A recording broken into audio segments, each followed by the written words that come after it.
As mãos para os céus, diga para Ele: Senhor Jesus, toda a minha vida já está destinada às Tuas mãos. Tudo que eu sou, ofereço para Ti. Toda a minha confiança está em Ti. Aplaude Ele, igreja, aplaude, amém, amém. Aplaude a Deus por esse louvor ungido, aplaude. Graças a Deus, amém, amém, glória a Deus. Amados, nosso trabalho, sábado, homens corajosos, está aqui. Sábado vai ser inesquecível. Nós vamos estar o dia inteiro juntos aqui. E nós vamos sair daqui debaixo de um pacto, homens. Deus vai fazer uma liberação na vida da gente aí, para acelerar o processo de algumas entregas do Senhor na nossa vida. Mas o aviso, pastor, já não foi dado, dos homens foi, mas eu queria que você ouvisse da minha boca algo.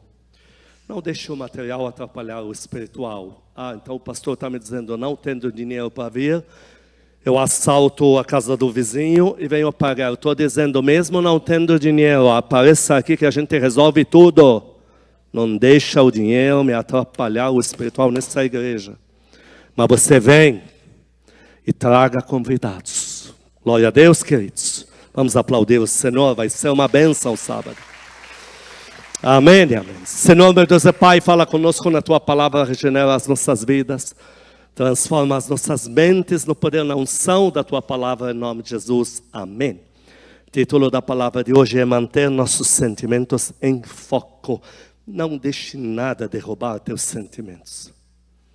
Não deixe nenhum evento vindo da mão de homens, ou vindo pela própria vida em si.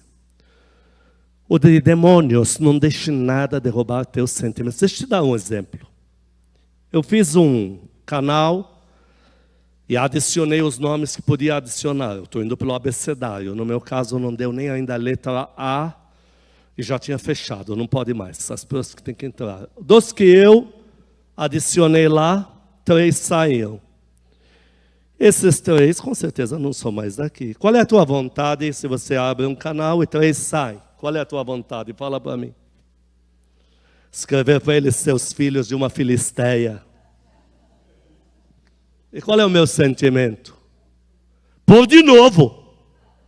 E se tirar, vou pôr de novo. E se o WhatsApp me liga em casa, no telefone fixo, que está pegando? Vou dizer, eu sou uma pessoa que não tem facilidade com rejeição. Vou pôr de novo. Não deixe nada bagunçar teus sentimentos. Não deixe ninguém desequilibrar teus sentimentos. Nós estamos falando de sentimentos em foco, queridos. Em muitas situações adversas, nós temos que vigiar muito com nossos sentimentos. A gente não pode se perder neste item. Se você deixar os teus sentimentos se ferirem, você vai levar muitos golpes, vai fazer muita coisa errada. O melhor, o mais admirável em certos processos na nossa vida, é quando Deus te fala assim, manda pessoas, ou Ele mesmo fala para você: eu estou monitorando cada momento da tua vida.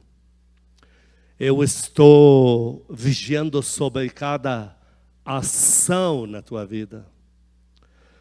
Aí você se pergunta, mas como que o Senhor está monitorando? Como que o Senhor está cuidando de cada momento da minha vida se eu estou com todos os problemas? A boa resposta que Deus vai te dar nisso é: todos esses problemas, eu tenho um propósito com cada um deles para honrar você. E em breve, por tamanha gratidão, você vai estar como quem sonha. Essa é a diferença. Deus cuidar de mim não significa que eu não posso ir para Vale dos... aquela coisa dos leões. A cova dos leões. Mas Deus está cuidando de cada detalhe. E ela vai reverter. O que isso significa para nós hoje nesta palavra? Haja o que houver que você esteja enfrentando, os sonhos que ainda não se cumpriram na tua vida. Tenta lembrar, mesmo sonhos que eu tanto quero, Ele não realiza para mim o que falta. Até a espera, Deus está dizendo, eu estou cuidando de cada detalhe da tua vida. Eu tenho um propósito em todos eles. Quem aplaude a Deus aqui?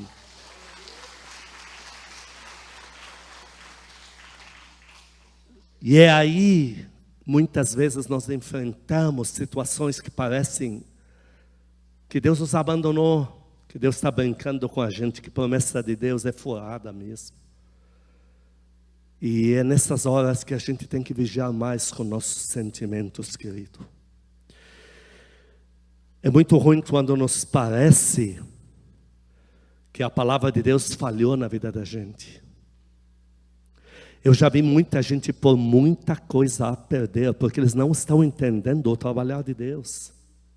Estão dando mais valor ao momento que estão vivendo, à ansiedade. E eu percebo que a pessoa, sentimentos dela, ele está desequilibrados. Um homem milionário, crente, desviado, esse testemunho é verdadeiro. Muito rico, ele desviado, brincando com os demônios. E ele está lá no avião dele, o avião cai numa ilha. E não tem nenhum ser humano lá dentro. Com muita dificuldade, ele consegue fazer uma tenda improvisada, por causa do frio, do vento à noite. E o medo noturno. E ele aprende a fazer fogueira com as pedras da ilha. E ele, muito arrependido de ver o que ele fez com a vida dele, ele faz uma oração muito sincera a Deus, dizendo que se o Senhor tirasse ele dali, em vida, de volta para o mundo dele, que ele serviria a Deus e nunca mais veria com brincadeira. Ele termina de orar, minutos depois, a chama que ele acendeu pega exatamente na tenda dele lá, que já com tanta dificuldade, não é? E na hora ele ia se revoltar mesmo. Puxa, era melhor quando não tivesse feito nenhuma oração, porque olha agora. E aí, no dia seguinte, logo cedo, chegou o avião de resgate. Como souberam de mim? Nós estávamos passando a muita distância, vimos fumaça e entendemos que era pedido de socorro. Por isso que a gente, queridos, não pode se desequilibrar. Não pode sentimentalmente se perder. Deus está dizendo para você, apesar dos imprevistos, eu estou em cada detalhe da tua vida. Em Atos 28, 1-5, vamos ler isso. Paulo já enfrentou os quintos dos infernos para salvar o navio de um tufão. Não existe um navio ser salvo de um tufão, nem na atualidade. Se o tufão é maior que o navio, vai derrubar e acabou. Hoje temos instrumentos para fazer o navio desviar do tufão muito antecipadamente. Nós temos hoje, o GPS fornece isso. Mas não entrar dentro de um. E Paulo consegue tirar de dentro de um tufão um navio de madeira e que nenhum se perca. Paulo, é estressante isso. E Paulo consegue. E agora todos descem na primeira ilha que deu para chegar. Nesta ilha, Atos 28, 1-5. Uma vez em terra, verificamos que a ilha se chamava Malta. Os bárbaros trataram-nos com muita humanidade. Porque acendendo uma fogueira, acolheram-nos a todos por causa da chuva, caía por causa do frio. Paulo, tendo ajuntado e atirado à fogueira um feixe de gravetos, uma víbora, fugindo do calor, prendeu-se-lhe a mão. Puxa, já não chega aqueles problemas todos, agora nessa fogueira que eles nos oferecem, está lá a cobra pendurada na mão de Paulo. Quando os bárbaros viram a víbora pendente da mão dele, disseram uns aos outros: certamente este homem é assassino, porque salvo do mar, a justiça não o deixa viver aqui em terra. Queridos, Paulo poderia se revoltar. Porque se Paulo se envolve sentimentalmente, ele ia pirar. Ele ia falar besteira, ele ia se bloquear. Mas Paulo, no versículo 5, porém, rota de colisão. Porém, ele, sacudindo essa cobra maldita no fogo, não sofreu dano algum, ela morreu lá. E porque Paulo não se perdeu sentimentalmente, aquele episódio salvou toda a ilha. Na vida da gente, queridos, tem muita gente falando besteira quando estamos com dores, ou quando estamos falando de sonhos nossos, que não se cumpriam. Eles estão falando besteira. Mas por que eles falam besteira? O caso desses bárbaros não era porque eles eram maus. É porque eles não estão entendendo nada. Porque o que está acontecendo com a tua vida, só você vai entender. E aí, quando eu vejo muitos por aí, servos, servas de Deus, passando até algumas moedas, são muito poucas as minhas palavras. Eu não saio criticando, não vou fazer isso. Agora, que lindo, Paulo não se envolveu. Sentimentos de Paulo estão equilibrados. Dá para dar glória a Deus daqui? E ele entendeu que Deus que tirou ele do mar é o mesmo Deus que está aqui. E aquela cobra venenosa nada causou. A ilha escancarou-se. E Paulo saiu de lá em muita honra, em navio novo improvisado por eles. E como diz aqui a palavra, que eles deram muita comida. E com a ilha convertida. Amados, Satanás, quando atacou Jó oscilou entre os dois pensamentos. Eu não estou julgando Jó, mas eu estou aprendendo com o processo dele. Jó começou no sacrifício, onde Satanás começou a atacá-lo com fúria total. No próximo terminou 1 ano de guerra cruel. Jó oscilava. Uma hora ele dizia, ainda nesse meu corpo vou ser redimido, vou ver a Deus. Daqui a pouco ele dizia, sei que dessa vou para a morte e já não há socorro para mim. Jó uma hora falava, esses sentimentos para a gente não é bom. Porque o que Deus começou na vida de Jó, ele terminou. E se Jó não passa o que passou, um dos grandíssimos livros da Bíblia de Jó, não teríamos hoje. Deus está fazendo algo na minha vida e na tua, uma história está sendo escrita. E se a gente se perder nos sentimentos, a gente vai pirar. Nós vamos falar besteira, nós vamos fazer besteira, nós vamos parar de orar. Enfim, pior de todos quando a gente se encolhe. Por que o diabo quer bagunçar nossos sentimentos? Porque ele quer gerir o que Deus tem nos dado. Um exemplo que eu te dou aqui de Abraão. Quem foi que rejuvenesceu Abraão? Foi a natureza, a mãe natureza, ou foi Deus? Então Abraão não podia mais ter filhos. E agora a Sara, em Gênesis 16, ela olha para Abraão, ele está jovem. E ela vê que ele está pronto para gerar filhos novamente. Quem deu esse poder foi Deus. E quem quis usar? O diabo.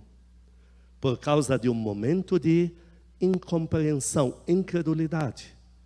Incompreensão. Está jovem, mas por que Deus não dá filho? É uma boa pergunta. E Sara deixou os sentimentos dela se envolver. Atrapalhou a obra de Deus.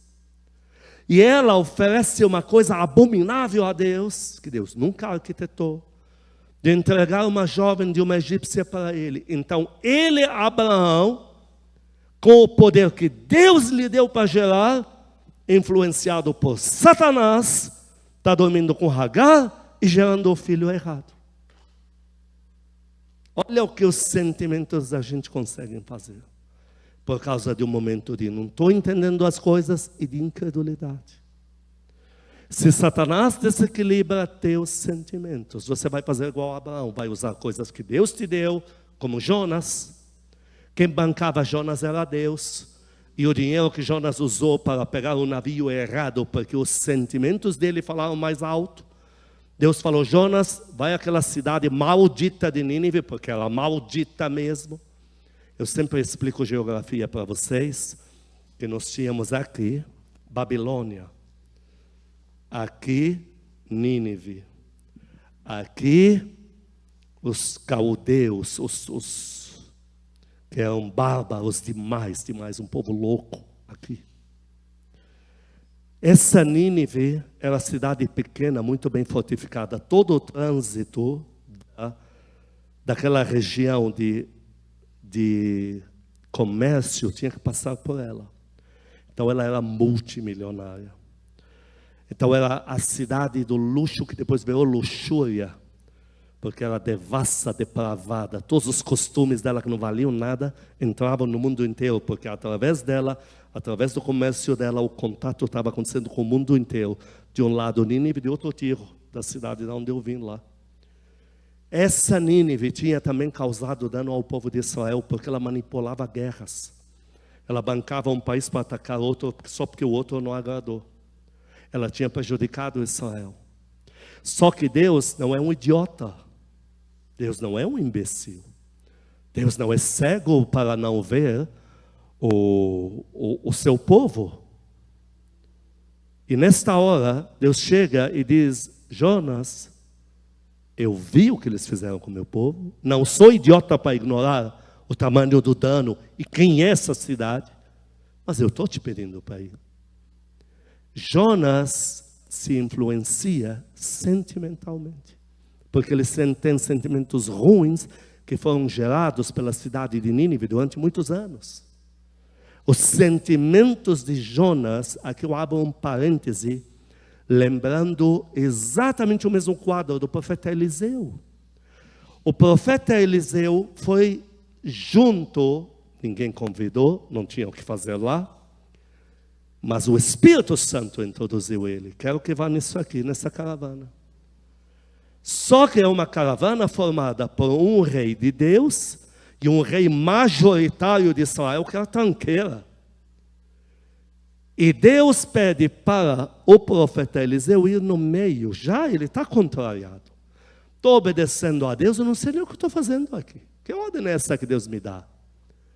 E daqui a pouco, o rei de Israel, que influenciou o rei de Deus, o minoritário, ele influenciou ele para ir na guerra. Ele nem mandou batedores para ver se dá para cruzar com o exército, tem águas, tem, não, nada. Coisa de cara desmiolado.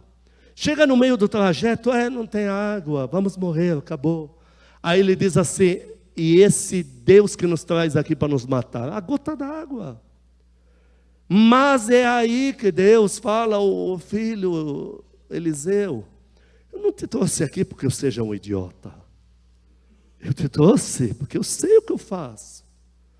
E aí Eliseu enfureceu com o cara. E ele fala para ele: vá procurar lá os OVNIs da tua mãe. Você está me chamando para quê, rapaz? Ele não teve medo nenhum do rei. Mas diz que Eliseu sentiu que Deus tinha um outro recado para dar.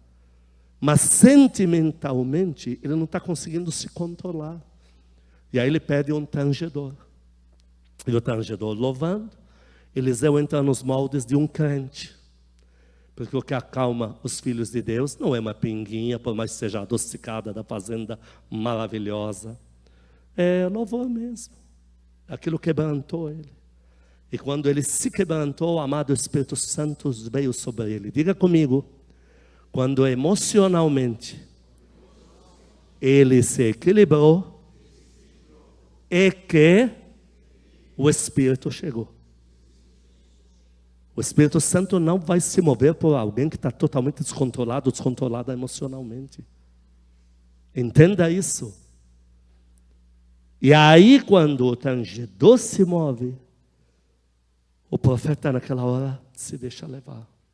E o recado que é dado salva muitos daquele exército. Se o rei voltou endemoniado para casa, o problema é dele. O exército viu o que Deus fez. A notícia espalhou em Israel. E Deus saiu ganhando muito.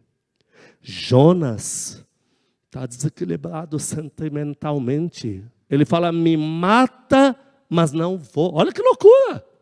Me jogue no mar que o problema acaba. Isso, em vez de falar, vamos orar, vou pedir perdão a Deus. Não, me joga no mar. Morro, mas não vou.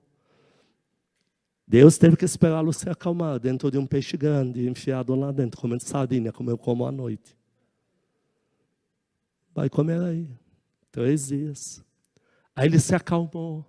Fez uma oração ao Deus, fez besteira, lógico que fez. Mas ele ainda não está bem, sentimentalmente. Deus salva a cidade, ele está com raiva ainda. Puxa, eu achei que ia haver um fogo, mandar tudo para o inferno. E aí Deus diz para ele, quando é que você vai se acalmar? É razoável essa tua ira? Quando é que você vai se acalmar? Queridos, Elias sentimentalmente se envolveu quando ele fez a guerra, matou profetas de Baal. Daqui a pouco aquela mulherzinha lá da cidade de Tiro, que é a cunhada da minha prima, tal de Jezabel lá, mandou recado de desaforo para ele. Sentimentalmente ele se levou. E aí foge, vai, Deus me mata. Que diálogo é esse, Elias? Que diálogo? O que é isso aqui? Queridos, quando Deus nos pede coisas e a gente sai perdendo, Deus não é bobo. Deus está em cada detalhe da nossa vida. Nós estamos dependendo dEle. E o que estão fazendo hoje contra você, amanhã vai reverter a teu favor. Porque o Senhor continua no controle. Quem deu o poder para Davi? Foi Deus ou foi a mãe natureza? Foi Deus. E por causa de sentimentos desequilibrados, em 1 Samuel 29, versículo 8, eu vou ler e vou explicar. 1 Samuel 29, versículo 8, diz assim: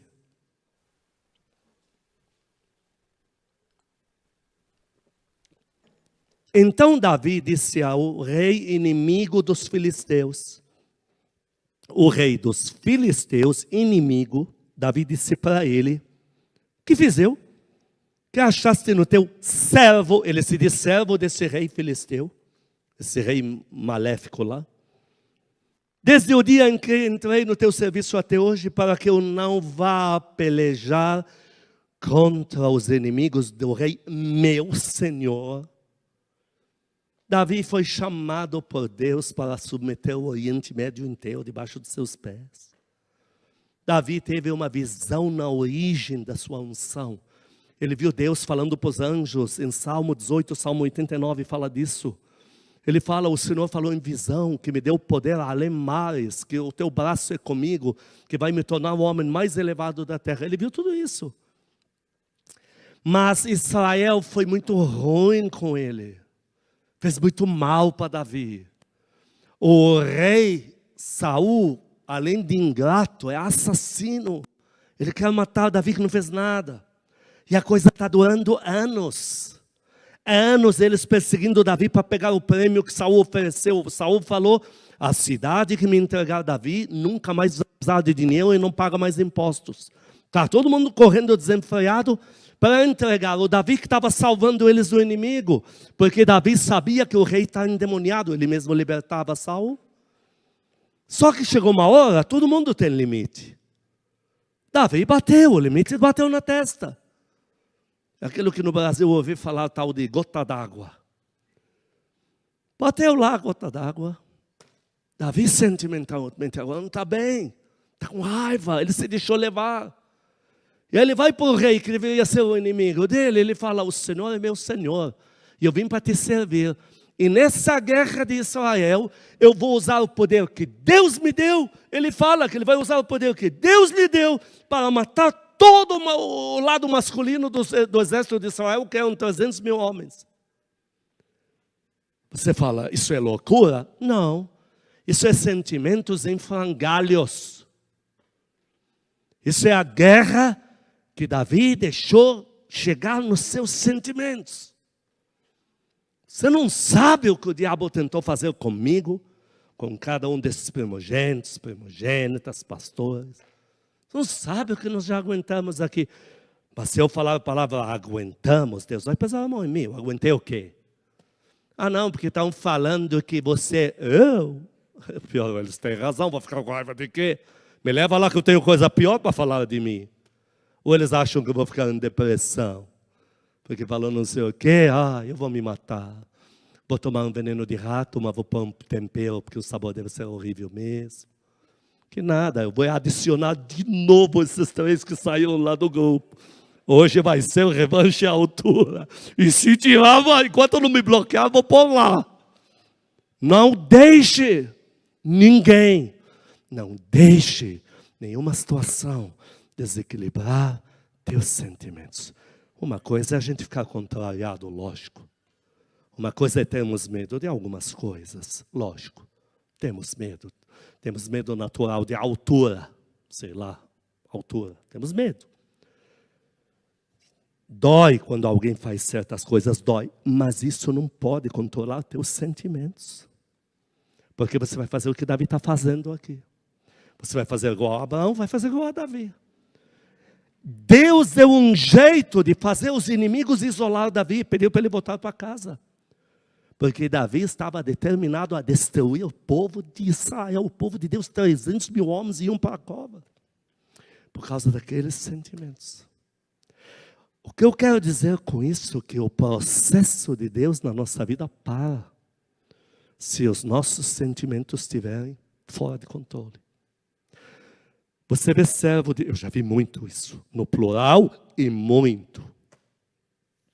Falando coisas grandes. Deus está falando comigo, Deus me ministrou, Deus me disse, eu vi. E é lindo isso. Uma semana depois, entrar aqui querendo chutar a cadeira. É um idiota? Não. É um desequilibrado? Não. Mas é alguém que não ouviu essa pregada, durante essa pregação, e durante a semana alguém fez alguma coisa com ele, com ela. Por não ouvir essa pregação, não sabe lidar com esse sentimento. E se você não souber lidar com esse sentimento, eu vou repetir. Vai usar o poder que Deus te deu, inteligência que Deus te deu, dinheiro que Deus te deu, coisas que Deus te deu para usar contra Deus. Tem gente quando não tinha nada, que não convencia uma mosca, não tinha um seguidor. Agora que Deus ungiu, passou a ter poder de persuasão. Agora que ela está contrariada, sai de uma igreja, ela arrasta 20, 30, 100 com ela. Destrói 100 vidas, só para garantir que ela saiu ganhando. Você diz, o que é isso? Eu vou te dizer o que é. Os sentimentos errados assumiram o controle da vida dela. E de sentimento por sentimento, depois do estrago feito, tem coisa que para Deus nos educar, Ele não vai curar. Tem feridas na vida da gente que Deus não vai curar. Porque Ele vai dizer, essa ferida não é natural, não é comum. Essa é oriunda de falta de aprendizado. Se eu curá-la, você vai fazer outra vez. Igual a um Jacó que o anjo trava a perna dele e para o resto da vida dele ele manca. Essa não vai ser curada. Porque essa é para te manter sob controle. Temos um que é lindo, estou terminando aqui, que é Jefté. Jefté foi assim. Ele não pediu para nascer. Muito menos de uma mãe que era prostituta. O pai paga lá uma mulher e engravida, ela fala, o filho é teu. Pronto, é teu. Os irmãos, quando vem herança, olha, quando é hora de herança, muito coração aparece. Eu vi cada coisa, meu Deus. Aí os irmãos dele, você é filho de prostituta, não pode herdar com a gente, fizeram miséria com ele. Subornaram os anciãos puseram ele para fora, fizeram miséria com Jefté. Jefté tem que fugir da cidade, sem documento, ele não existe mais. Primeiro que pegar, torna escravo. E aí ele está lá, num lugar, se juntou a pessoas que também estão ruins. Chega um inimigo contra a nação, aqueles mesmos anciãos que fizeram miséria com Jefté, vão procurá-lo. Em Juízes 11, versículo 3, então Jefté fugiu, diga comigo, fugiu. Não é um cara que saiu dali dizendo, olha, vai em paz. Não. Teve que fugir igual a um, enfim. Fugiu da presença dos seus irmãos. E habitou no lugar. E homens levianos se ajuntaram com ele. 6 e 7. Agora que veio o inimigo de fora, foram os chefes da cidade de Jefté que fizeram a miséria com ele legalmente, usando documentos, rasgando os documentos dele. E disseram a Jefté, vem e seja nosso chefe, para que combatamos contra os filhos de Amon. Porém, o Wissam Halawi, vocês vão com os OVNIs que a sua mãe comprou, não sei, ia contar lá um negócio, a moda libanesa. Mas Jefté foi outro. Então Jefté disse aos anciãos de Gileade: porventura não me aborrecestes a mim, e não me expulsastes da casa de meu pai? Porque, pois, vindes a mim agora que estáis aperto? Ele controlou os sentimentos dele. Quem dá glória a Deus pela vida dele? Em vez de mandar eles catar lata, ele fala: mas vocês não fizeram isso? E que bom que ele controlou os sentimentos. É muito ruim quando alguém te prejudica. É 10 vezes ruim quando você vê ele na tua frente. E se falar que não, eu vou te rogar uma praga dizendo que justo esse, quando você for no mercado, vai estar na tua frente na fila. Aí você vai lembrar do que eu falei, que houve profeta aqui. Jefté está na cara ali. E ele diz: tá bom, então eu vou lutar em nome do Senhor. O que vocês vão me dar? A nação. Olha quem saiu ganhando, olha. Dá para aplaudir a Deus pela vida dele, sim ou não? Último personagem, basta mencionar. Os irmãos de José fizeram miséria com ele. Agora José é governador do Egito. Eles estão todos ajoelhados ali. E aí, como é que fica? E o máximo que José fez foi chorar no canto. Controlou seus sentimentos. Deus saiu ganhando, porque não passou a ser um assassino. O pai de José veio em paz para a terra boa, a melhor terra do Egito. Essa é a palavra de Deus para nós hoje, queridos. Manter nossos sentimentos em foco. Última frase que te digo aqui, eu encerro. Quando você resolve tomar atitudes espirituais, Satanás vai usar situações para desequilibrar teus sentimentos. É o marido que sempre foi uma seda, hoje o cara acorda endiabrado. Ou às vezes é o inverso, é ela. É o cachorro, é o gato que te acorda arranhando, você não sabe por quê. É o chefe. É o cara na rua lá que te fecha, berra, te xinga e ele ainda chama você de... E você não está percebendo o ataque. Quer chegar nos teus sentimentos. Para você se perder.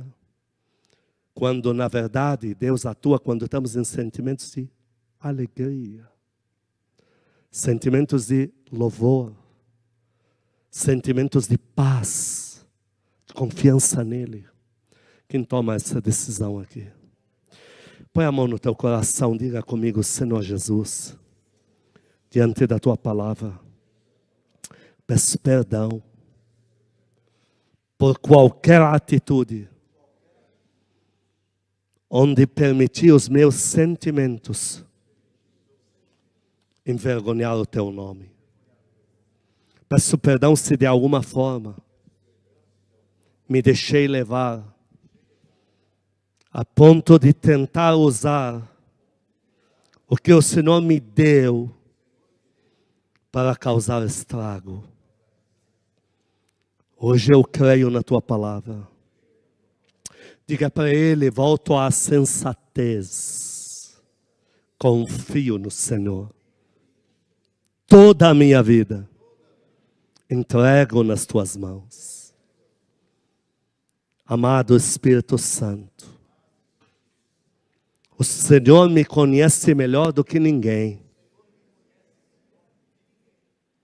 A tua palavra me ensina que o Senhor me consola por me conhecer muito bem. Eu entrego hoje nas tuas mãos o meu campo minado, os meus sentimentos. Me ajude a controlar, a não me perder, a ficar de pé. Pai Celestial, Paizinho querido, hoje eu tomo a decisão de descansar em Ti. Toda a minha vida, todas as minhas emoções, todos os meus pensamentos, todos os meus sentimentos, eu entrego nas Tuas mãos. Confio em Ti e descanso em Ti. Põe a mão na tua mente e diga assim: minha mente, eu te dou uma ordem, em nome da palavra de Deus. Rejeite todas as informações que estavam te levando ao caos, que estavam te causando revoltas, dúvidas. Minha mente, circula em você apenas pensamentos de confiança em Deus. Põe a mão no teu coração, diga: meu coração não é fundo de quintal, de mágoas e ofensas, mas é baú de promessas. Eu e a minha casa dependemos totalmente do Senhor. Grande será o nosso fim. Grande será a nossa colheita. Em nome de Jesus. Amém. 1 minuto para você orar. 1 minuto para você entregar para Deus o teu campo minado, os teus sentimentos. Eu vou me calar, vou te dar esse tempo entre você e Ele.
Sim, Espírito querido, sim.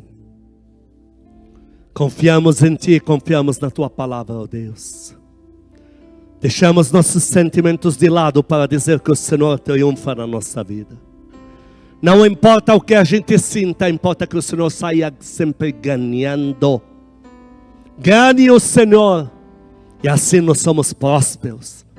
Esteja o Senhor feliz com a nossa vida, assim nossa alegria é transbordante. Pedimos perdão, meu Pai. Pedimos perdão por quanto barraco no mundo espiritual já fizemos. Quanta bobagem, quanta meninice. Por causa de um item de sentimentos como o de hoje. Nos entregamos em Ti. Nos entregamos nas Tuas mãos. Confiamos nos Teus cuidados. Canta esse louvor, igreja, canta.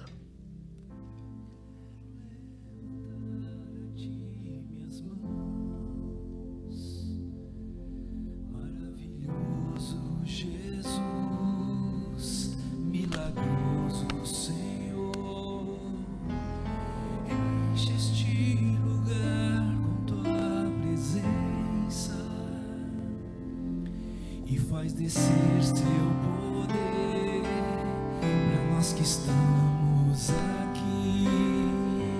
Creio em Ti,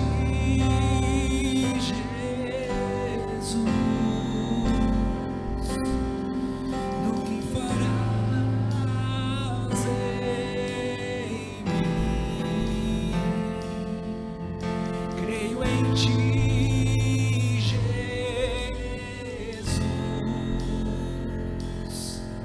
No que farás